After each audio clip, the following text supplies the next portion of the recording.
نحمده ونصلي على رسول الكريم اما بعد فاعوذ باللہ من الشیطان الرجیم بسم اللہ الرحمن الرحیم۔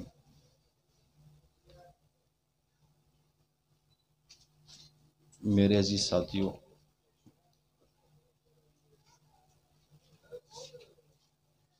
انسان جب دین کی محنت کو لے کر چلتا ہے، جب دین کی محنت کے ساتھ جڑتا ہے اور دین کی محنت کے ساتھ اپنا تعلق بناتا ہے،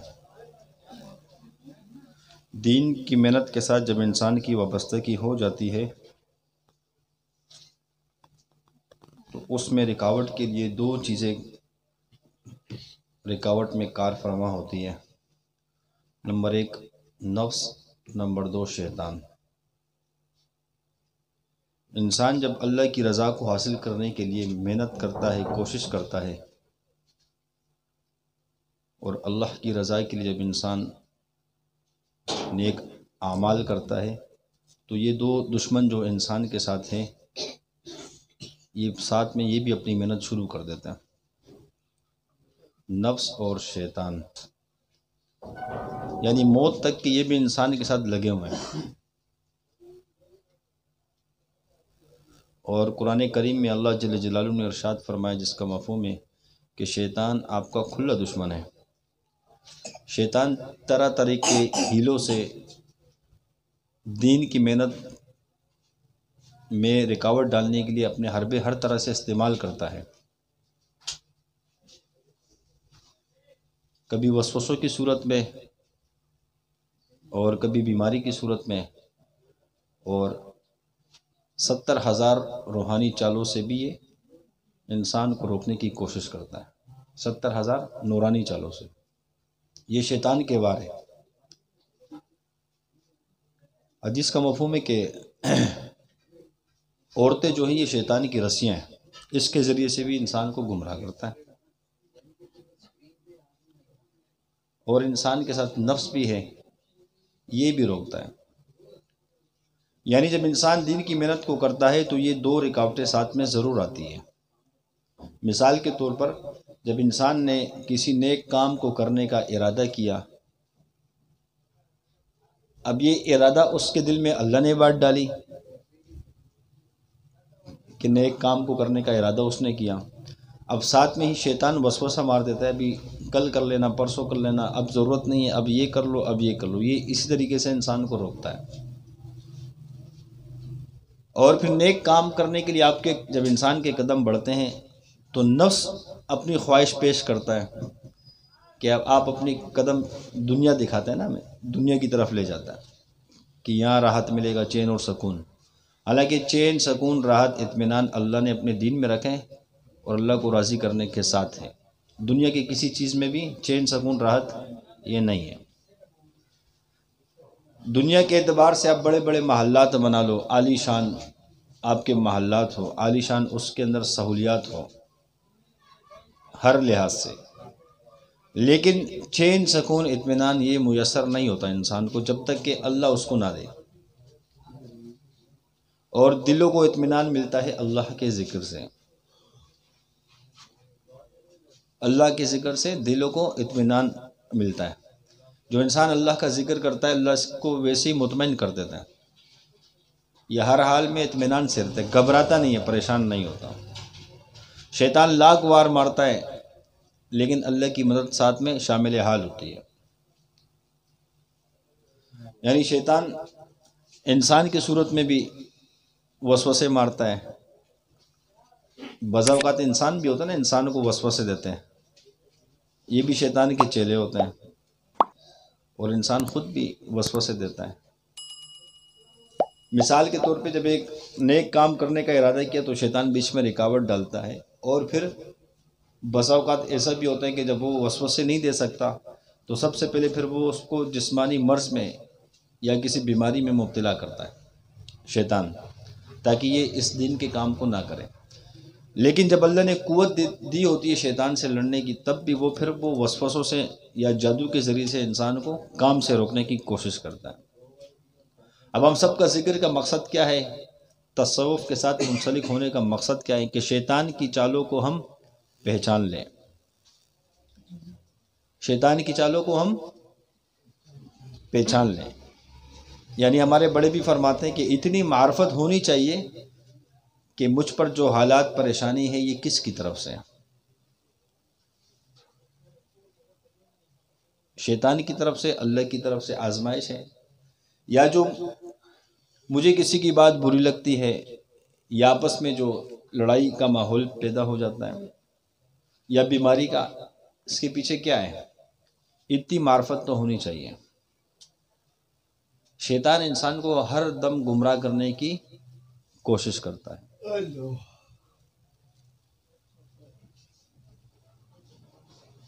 میں جب 4 مہینے لگا کر آیا 2013 میں، واپسی کی بات رائمنڈ میں سنا رہے تھے مولانا خورشید صاحب دامت برکاتہ.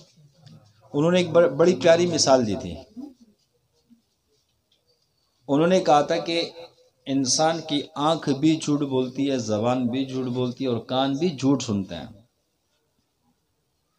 انہوں نے کہا تھا کہ یہ کبھی کسی کی باتوں پر عمل نہیں کرنا. جیسے امام غزالی رحمۃ اللہ علیہ فرماتے ہیں، ایک شخص آئے امام غزالی رحمۃ اللہ علیہ کو فرمایا کہ فلاں شخص نے آپ کے خلاف یہ بات کہی ہے. امام غزالی رحمۃ اللہ نے فرمایا، ظالم، اس نے تو تیر ہوا میں چھوڑا، تو نے پکڑ کے میرے سینے میں گھونپ دیا. یعنی دو دوست جب ہوتے ہیں، ان کو جدا کرنا شیطان کے لیے بہت آسان ہے، کیونکہ وہ تو اپنے حربے استعمال کرتے ہیں. اور انسان کی جیسی روحانی پرواز ہوتی ہے اس کے حساب سے اس کے ساتھ شیطان بھی ہوتا ہے. جیسے کہ انسانوں کے اندر عالم بھی ہے، حافظ بھی ہے، جس نے قرآن کریم کا ناظرہ پڑھا ہے وہ بھی ہے، جو مسائل کا علم رکھتا ہے وہ بھی ہے، اور ایسے بھی ہے میری طرح کہ نہ مسائل کا علم ہے، نہ علم رکھتے ہیں، نہ حافظ قرآن ہے، بس ایک چل رہے نظام چل رہا ہے. کبھی نماز پڑھ لی تو کبھی نہیں پڑھی. یعنی یہ طبقات جب انسان کے اندر ہے تو جناتوں کے اندر بھی یہ طبقات ہیں. مسلمان جو جنات ہیں ان میں بھی اس طرح، کبھی نماز پڑھی کبھی نہیں پڑھی. کوئی حافظ قرآن ہے، کوئی عالم ہے، کوئی مفتی ہے، کوئی شیخ ٹھیک ہے. اسی طریقے سے پھر جو جناتوں کے اندر دیگر جو مذاہب ہیں، جیسے عیسائی ہو گئے، یہودی ہو گئے،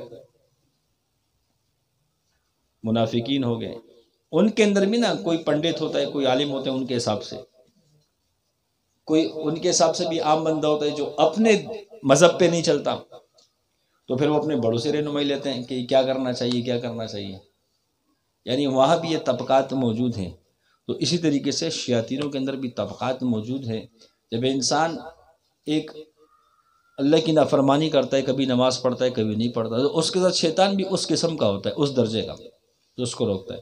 جب انسان آگے جا کے حافظ قرآن ہوتا ہے تو اس کے ساتھ بھی اس طرح علم والا شیطان ہوتا ہے، اس کو گمراہ کرنے کے لیے، وہ چالوں سے گمراہ کرنے کی کوشش کرتا ہے. پھر اس طریقے سے جب ایک انسان عالم ہوتا ہے، علم رکھتا ہے، وہ اسی طریقے سے اس کے ساتھ شیطان بھی جو ان کے حساب سے بڑا علم رکھتا ہے، وہ اس کے ساتھ وہ ہوتا ہے، اپنے اپنے روحانی نورانی چالوں سے گمراہ کرتا ہے. یعنی ان کے اندر بھی طبقات موجود ہیں. بہرحال بات یہ کر رہا تھا کہ مولانا خورشید صاحب دامت برکاتہم نے ایک مثال دی تھی. انہوں نے کہا کہ 2 دوست تھے بچپن کے، ایک ساتھ کھیلے کودے، بڑے ہوئے، جوان ہوئے، یعنی ان کی یاری دوستی بڑی مضبوط تھی. اب تیسرا جو آیا شیطان بن کر، اس نے کہا میں ان دونوں کی یاری دوستی یوں خراب کر دوں گا. اس نے اپنا حربہ استعمال کیا، چال استعمال کی. 2 دوست چلتے ہوئے ایک شخص کو اس نے آواز دی. وہ جب دونوں رکے، ایک کو بلایا، ادھر آؤ، قریب ہو جاؤ. اس کو قریب ہو کے اس کے کان کے پاس گیا، صرف زبان ہلائے، ہونٹ ہلائے، بولا کچھ نہیں. یہ واپسی ہو گیا. جب واپسی وہ اپنے دوست کے قریب پہنچا تو یہاں سے اس نے آواز دی، تیز آواز سے. اس سے کہا کہ جو میں نے کہا تجھے یہ کسی کو بتانا نہیں ہے. کیا کرنا ہے؟ یہ الفاظ ادا کیے. وہ چل دی اپنا کام کر کے. بس جو اس نے انگلی لگانی تھی، جو چال چلنی تھی، وہ چل لی اس نے. اب یہ دونوں جو دوست جا رہے ہیں، وہ دوست اپنے دوست سے کہتا ہے کہ اس شخص نے آپ کو کیا کہا؟ اس نے کہا مجھے کچھ نہیں کہا. کہا نہیں آپ سے تو کچھ بات کی. وہ قسمیں کھا رہے کہ کچھ نہیں کہا. کہا نہیں میں نے خود دیکھا. آنکھ جھوٹ بولتی ہے نا، کان بھی جھوٹ سنتے ہیں. میں نے خود دیکھا کہ آپ کے ہونٹ ہل رہے تھے، اس کے ہونٹ ہل رہے تھے، آپ کو کان میں کچھ کہہ رہا تھا. اور پھر جب وہ جانے لگا اس نے آواز دی کہ کسی کو بتانا نہیں، اس وجہ سے تم میرا بچپن کا دوست ہے، مجھے اب نہیں بتا رہا. اب وہ تو سچ ہی کہہ رہے نا، قسمیں کھا رہے کہ بھائی کچھ نہیں کہا، لیکن وہ یقین نہیں کر رہا۔ اس طریقے سے دونوں کی آپس میں رنجش ہوئی کہ دیکھو میرے بچپن کو دوست سے مجھے کچھ نہیں بتا رہا، دونوں ایک دوسرے سے مخالفت پہ ناراض ہو کے الگ ہو گئے۔ یعنی شیطان کس طرح چال چلتا ہے؟ جب ہم دین کے کام کو کرتے ہیں تو شیطان ہمیں اسی طریقے سے الگ کرنے کی کوشش کرتا ہے تاکہ یہ کام رک جائے۔ کبھی وہ ساتھی کی شکل میں آئے گا، چھوٹی سی بات کو سامنے کر کے اتنی بڑی کر دے گا، حالانکہ ہوگی کچھ نہیں، لیکن اس چھوٹی سی بات سے ہم دل پہ اثر لے لیتے ہیں، ہم ایک دوسرے سے بدگمان ہونا شروع ہو جاتے ہیں۔ یا آپس کی بات ہو یا گھر کے ماحول کی بات ہو، کسی بھی ماحول کی بات ہو، اسی طریقے سے بدگمانیاں دل میں پیدا ہوتی ہیں، شیطان اپنا کام کر جاتا ہے۔ اس لیے تو آپ علیہ الصلوۃ والسلام نے فرمایا، حدیث کا مفہوم ہے کہ سنی سنائی باتوں پر عمل نہ کیا کرو جب تک کہ اس کی تحقیق نہ ہو۔ اور حدیث کا مفہوم ہے کہ جھوٹے شخص کے لیے اتنا ہی کافی ہے کہ وہ خبروں کو پھیلاتا رہے، یہ سب سے بڑا جھوٹا شخص ہے۔ مطلب یہ کہ یہ شیطان کی چالیں ہوتی ہے۔ اب اتنی معرفت حاصل ہو جائے ذکر کر کے کہ ہمارے ساتھ جو معاملات ہو رہے ہیں ہمیں پتہ چل سکے کہ یہ وار کہاں سے آ رہے ہیں۔ بھائی ذکر کرنے کا تو مقصد یہی ہے، شیخ اپنے مرید کو اسی چالوں سے تو بچاتے کیونکہ وہ شیخ اس راستے سے گزر چکا ہے۔ پھر وہ تربیت کے طور پہ کسی کو ڈانٹا جاتا ہے، کسی کو سنائی جاتی ہے، کسی سے اس کام کو کرنے کا کہا جاتا ہے، کسی کو روکا جاتا ہے۔ کیوں؟ اللہ نے شیخ کو گزارا ہے اس راستے سے، اس راستے سے وہ چل چکا ہے، اس کو پتہ ہے کہ نیچے کیا کیا آنے والا ہے۔ اب جب ہمیں بڑے ڈانٹتے تو ہم یہاں بھی بدگمان ہو جاتے ہیں، شیطان بدگمان کرتے ہیں، دیکھو ویسے ہی ڈانٹ دیا، سب کے سامنے ڈانٹ دیا، تو بھائی بولو میرا باپ ہے، سب کے سامنے ڈانٹے، کسی کے سامنے ڈانٹے، تجھے کون ہے، کیا اعتراض ہے؟ اعتراض کرنے والے کو بولو تجھے کیا اعتراض ہے؟ بھائی میرا باپ ہے، استاد باپ ہوتا ہے نا، روحانی باپ۔ میرے باپ کو، میرے بڑے کو حق ہے مجھے 50 لوگوں کے بیچ میں ڈانٹے، کروڑ لوگوں کے بیچ میں ڈانٹے، تجھے کیا اعتراض ہے؟ بھائی وہ تو میرے اور میرے باپ کا معاملہ ہے، کیا خیال ہے؟ تو یہ شیطان کی چالوں سے بچ جائے گا۔ اور اگر سامنے والے نے اعتراض کیا یا اس کے دل میں خود شیطان نے وسوسہ ڈالا کہ مجھے ایسا ہوا، شیطان نے اب جو یہ چال چلی اس طریقے سے، یہ آپ کے نفس پہ چال چلی ہے، آپ کے نفس کو سامنے کھڑا کر دیا، نفس کے اندر کبر آ گیا۔ جو بے عزتی کا انسان کو ہوتی ہے نا کہ میری بے عزتی ہو گئی، یہ نفس کی وجہ سے ہوتی ہے، انسان کبر میں چلا جاتا ہے، متکبر بن جاتا ہے کہ میری عزت۔ حالانکہ ذکر کرنے کا مقصد تو یہ ہے کہ میری کوئی عزت نہیں، عزت والا تو صرف اللہ کی ذات ہے۔ انسان جب تصوف کے ساتھ، بزرگوں کے ساتھ صحبت پہ جڑتا ہے، اسی لیے جڑتا ہے کہ میں مٹ جاؤں، کیا ہو جاؤں؟ اور جب مجھے یہ آگے کہ میرے ساتھ یہ ہوا، سب کے سامنے یہ ہوا، تو میں مٹنے کے لیے تو نہیں آیا ہوں، پھر میں تو اپنا نام کمانے کے لیے۔ کیوں؟ اب میری بے عزتی ہونا شروع ہو گئی، کیا خیال ہے؟ تو یہ کبر میں چلا جاتا ہے، اور متکبر اللہ کو پسند نہیں ہے۔ کیوں؟ شیطان اس کے سامنے وسوسوں کا وہ چال رکھتا ہے جس کو علم نہ ہو، عام شخص کے سامنے وہ عام چال چلتا ہے، بدگمان کر دے گا، وسوسے دے دے گا۔ لیکن جو ان چیزوں کو سمجھتا ہو، ان سے لڑنے کی قوت رکھتا ہو، تو پھر وہ ایسی چال چلتا ہے نا کہ علم والے کو علم کے ذریعے سے پھنساتا ہے۔ اب اس کو پتہ ہے کہ یہ چیک کرے گا کہ جنات شیاطین آ رہے ہیں، وہ اڑا دے گا، جادو آ رہے ہو، وہ چال ایسی چل لیتا ہے، حملے کسی اور طرف سے کر لیتا ہے، راستہ بدل کے آ جاتا ہے، وہ ہمیں یہاں پتہ نہیں چلتا، وہ ہمارے نفس پہ اٹیک مارتے، پھر ہمارے اندر پھر وہ آ جاتا ہے کہ میرے ساتھ مجھے یہ ہوا، میں تو اتنا سینئر، میں تو اتنا جونیئر۔ مطلب یہ ہمارے ساتھ بھی ہوتا ہے، اللہ ہم سب کی حفاظت فرمائے۔ مقصد یہ ہے کہ ہم ان چالوں کو سمجھ جائیں۔ جہاں پر بدگمانی کی بات آتی ہے وہ تو شیاطینوں کی وجہ سے، انسان بدگمان وسوسے دیتا ہے نا، بدگمان ہونے کے لیے وسوسے خیال آتے ہیں نا دل کے اندر کہ وہ شخص ایسا ہے ایسا ہے، حالانکہ حقیقت میں نہیں ہوتا، یہ بدگمان ہو جاتا ہے، یہ تو وسوسے مارتا ہے شیطان۔ ایک تو یہ چال اس کی ہے، بدگمان کرنے کے لیے، راستے سے کاٹنے کے لیے۔ اور جس دن میں بیچ میں آ جائے کہ میرے ساتھ یہ ہوا، تو پھر یہ شیطان نہیں ہے، یہ آپ کا نفس ہے۔ کیا ہے یہ؟ اس کے پہچاننے کا طریقہ کیا ہے؟ اب یہ نفس ملوث ہے، اور ہمارا تزکیہ نفس کرنے کا مقصد یہ ہے کہ ہمارا نفس مطمئنہ بن جائے، اللہ اس کو مطمئنہ بنا دے۔ کیا خیال ہے؟ ایک بزرگ تھے، نام تو نہیں آ رہا، غالباً بھائی عظیم بستامی رحمۃ اللہ علیہ تھے یا کوئی اور بزرگ ہے. یعنی اتنے وہ اللہ والے اتنے اپنے نفس پہ محنت کی ہوئی. ایک دن اپنے نفس کو مخاطب کر کے دیکھا تو اس کا نفس جو ہے چھپکلی کی شکل میں اس کو نظر آ رہا ہے. سارا جسم مردہ ہو چکا ہے، صرف سر زندہ ہے. کیا ہے؟ صرف سر زندہ ہے.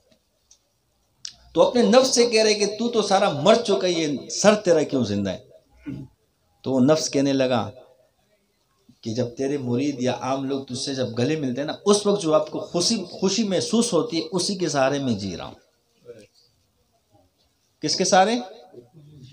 اسی کے سہارے. کیونکہ میں آ گیا نا، جہاں پر میں آئے گا یہ نفس کی چال ہے. میں کچھ نہیں، میرا کچھ نہیں، سب کچھ اللہ کا. میں کچھ نہیں.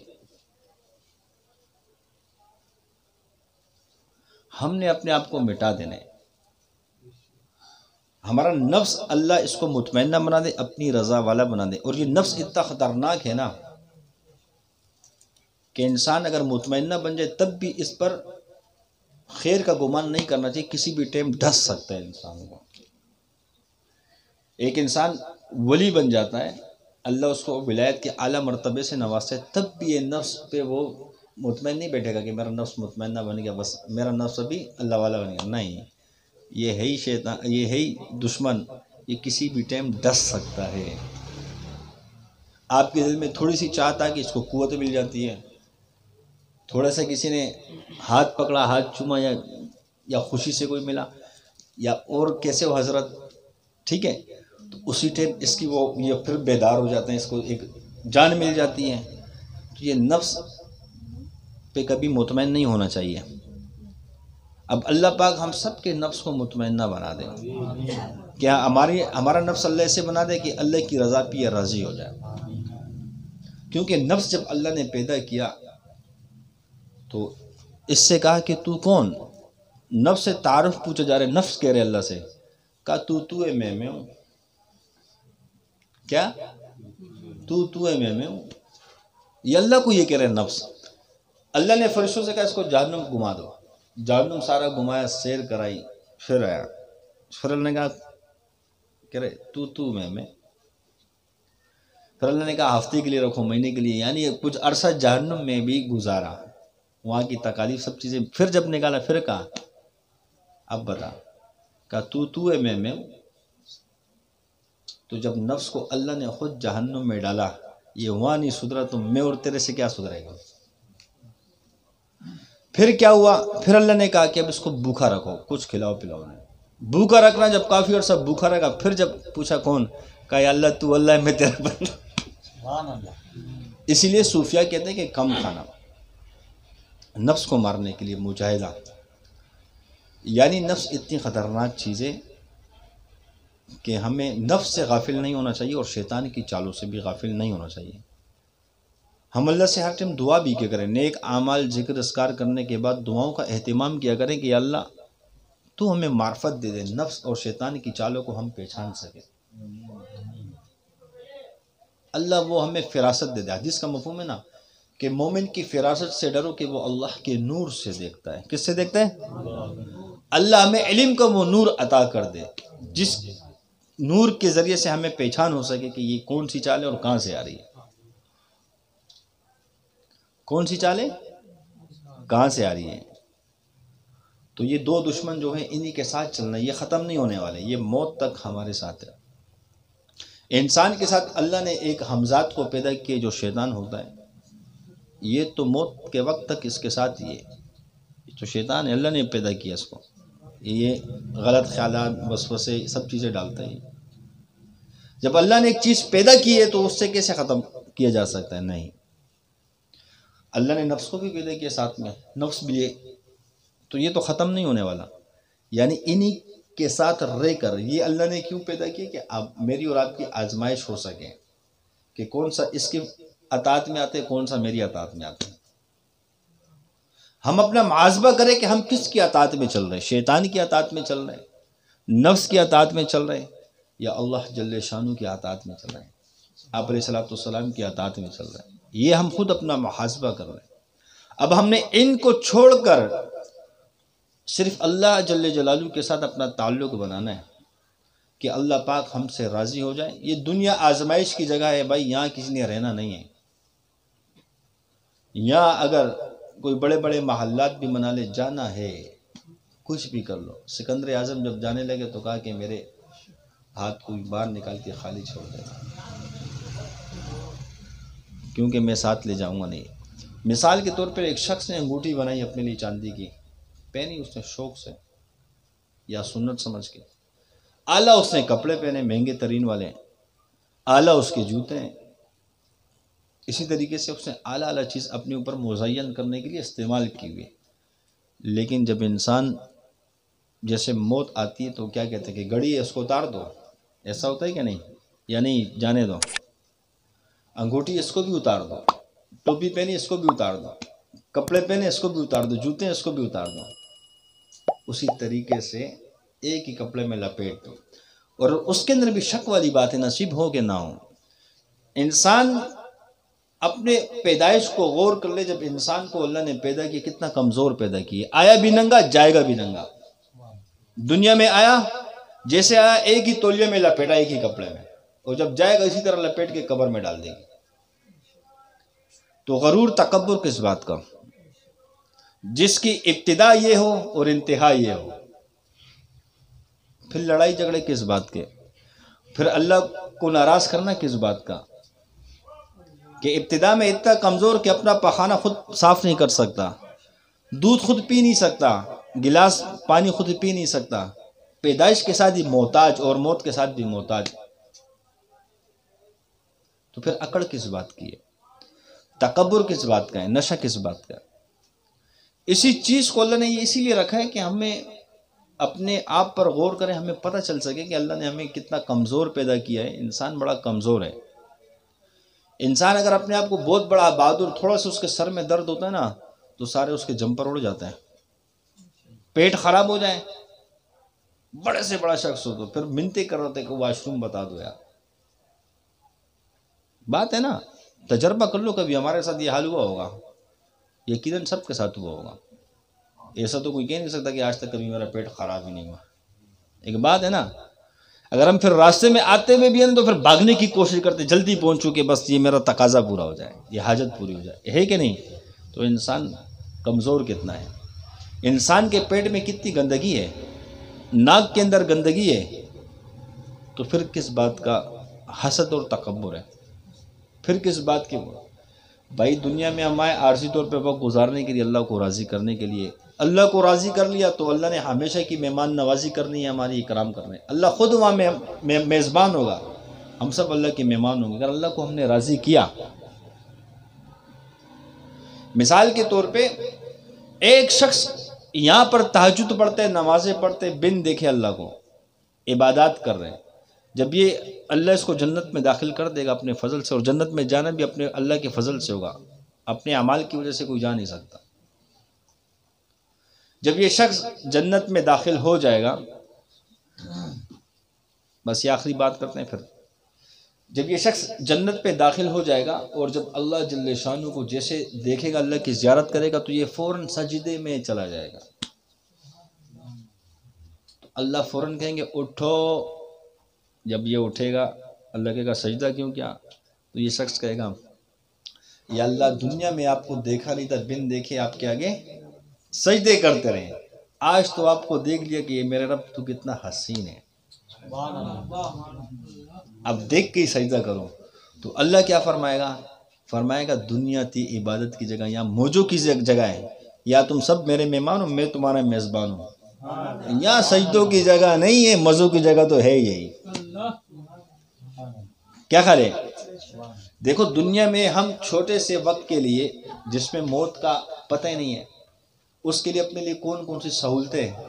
شادی کرنے کا جب ارادہ ہو تو یہی خواہش ہوتی کہ حسین لڑکی ہو، ایسا ہی ہے نا، اس طرف کم رجحان جاتا ہے کہ دیندار ہو، فرما بردار ہو۔ سب سے پہلے ہم کیا دیکھتے ہیں؟ کوئی حسین ہو، مطلب طبیعت کے حساب سے انسانی کی طبیعت ہوتی ہے۔ اور پھر مال اگر چاہیے تو ہمیں زیادہ مقدار میں چاہیے، گھر چاہیے تو بڑا چاہیے، گاڑی چاہیے تو اعلیٰ چاہیے، یعنی ہر اللہ کی نعمت ہمیں اعلیٰ چاہیے۔ اور اس کے لیے ہم دن رات ایک کرتے ہیں اس چیزوں کو جمع کرنے کے لیے، لیکن سکون چین کی گارنٹی اس میں نہیں ہے. یعنی ایسے سے بنانے کی سوچ رہے ہوتے ہیں، لیکن ہم اتنے پاگل ہیں، اتنے دیوانے ہیں کہ اس رب کو ہم نے چھوڑ دیا جو ہمیں ہمیشہ کی جگہ میں داخل کرے گا، جہاں پہ موت ہی نہیں ہوگی، ہمیشہ کے مزے ہوں گے. ایک وقت کا کھانا 40 ٹن ہوگا یا 40 من ہوگا غالباً. ایک وقت کا کھانا جب انسان کھائے گا، ایک ڈکار مارے گا، ہضم پیشاب بھی نہیں آئے گا اس کو. مزو کی جگہ تو وہ ہے. ایک حور ایسے حسن والی ہوگی جو پانی پہ اس کے گلے میں نظر آئے، اس کے دل میں جو محبت ہے اپنے شور سے، وہ اس کو دل بھی نظر آئے، اس میں محبت بھی نظر آئے، کتنی مقدار میں محبت ہے. اس کا ایک بال دنیا میں آ جائے، پوری دنیا خوشبو سے معطر ہو جائے. تھوڑا سا یوں جلوہ دنیا کو دکھا دے، یہ سورج بے نور ہو جائے. جیسے بھی اندھیرا ہے نا، رات کا ٹائم ہے، پوری دنیا میں صرف ایک تھوڑا سے ایک سوت اپنی انگلی دکھا دے، پوری دنیا کے اندر روشنی روشنی ہو جائے گی. جب زندہ اس کو دیکھیں، دیکھنے کے ساتھ ہی بے ہوش ہو جائیں، 70 سال تک بے ہوش ہو جائیں. قبرستان کے پاس سے گزرے تو مردے بھی زندہ ہو جائیں اس کے حسن کی وجہ سے. ایسے اللہ نے حسین، اور ایک نہیں، اب شادیاں کرنی ہے تو یہ شوق ہم رکھیں نا جوانی کے اندر. حدیث کا مفہوم ہے جو رات کو تہجد کی 2 رکعت نفل پڑتا ہے، ایک حور سے اللہ اس کا نکاح کرا دیتا ہے. اب اپنے لیے بیگمات خود بنائیں. دنیا میں تو لالچ ہے نا، مال کمائے یہ کمائے. سورت اخلاص جو 10 مرتبہ پڑھے، جنت میں اس کے لیے ایک محل بنا دیا جاتے اسی ٹائم. تو ہم اپنے لیے ماں کے خزانے کیوں نہیں بنا رہے؟ دنیا کے پیچھے پڑے ہوئے ہیں، ہے کہ نہیں؟ تو یہ تو ہم سب کا حال ہے میرے بھائیو. ہم اپنے دشمن کو پہچان لیں، نفس اور شیطان، اور آخرت کی تیاری میں لگ جائیں، اللہ کو راضی کرنے میں لگ جائیں. تو ہم سب اس کی کوشش کریں گے نا انشاءاللہ تعالی کہ اللہ پاک کو ہم راضی کر لیں. ہمارا جینا مرنا اللہ کی رضا پر ہو، آپ علیہ الصلوۃ والسلام کی اطاعت پر ہو، صحابہ کے طرز پہ ہماری زندگی ہو. کوشش کریں گے نا انشاءاللہ. اور جو ہمارے اسباق معمولات ہیں، ہمیں سمجھ میں کچھ آئے نہ آئے، ہم اپنے معمولات کو کرتے رہیں، اسباق کو کرتے رہیں، کریں گے نا انشاءاللہ. اور ہر جمعے کے دن حضرت کا بیان ہوتا ہے گلشن محمد میں، تو ساتھی اس میں بھی جانے کی کوشش کیا کریں. کوشش کیا لازمی اپنے اوپر کر لیں کوشش، ٹھیک ہے. بہتر تو یہ ہوگا کہ ایک سارے ساتھی جمع ہو کے ایک جماعت کی شکل سے یہاں سے روانگی ہو، ایک ساتھی آ جائے. اگر اس طرح ترتیب نہیں بن سکتی، انفرادی ترتیب نہ، لیکن ساتھی وہاں حاضری لگائیں، بیان سنیں. بڑوں کے باتوں میں بڑا اثر ہوتا ہے. جو جتنا بڑا ہوگا اس کے دل میں اتنا نور ہوگا، اتنا علم ہوگا، وہ اللہ اس کے انوارات ہمیں بھی منتقل کرنا شروع کر دے گا. تو وہاں کی ترتیب بنائیں. بروز ہفتہ خانقاہ میں، ناظم آباد والی خانقاہ میں جانشین سلسلہ حضرت مفتی سید ابراہیم ہاشمی نقشبندی شاذلی دعوت برکاتہم عالیہ نے سلاسل کے اسباق کی ترتیب شروع کی، تو اس میں بھی ساتھی جائیں. ہر ساتھی، میں بھی کوشش کروں، آپ بھی کوشش کریں، لازمی انشاءاللہ شرکت کریں، ٹھیک ہے نا. اعمال کے اندر جڑنے کی، اس میں ہمارا فائدہ ہوگا، ہماری باطنی ترقیاں ہوں گی انشاءاللہ اس کے اندر. اب ساتھی 6 مرتبہ آیت الکرسی پڑھ کر دونوں ہاتھوں کی تلیوں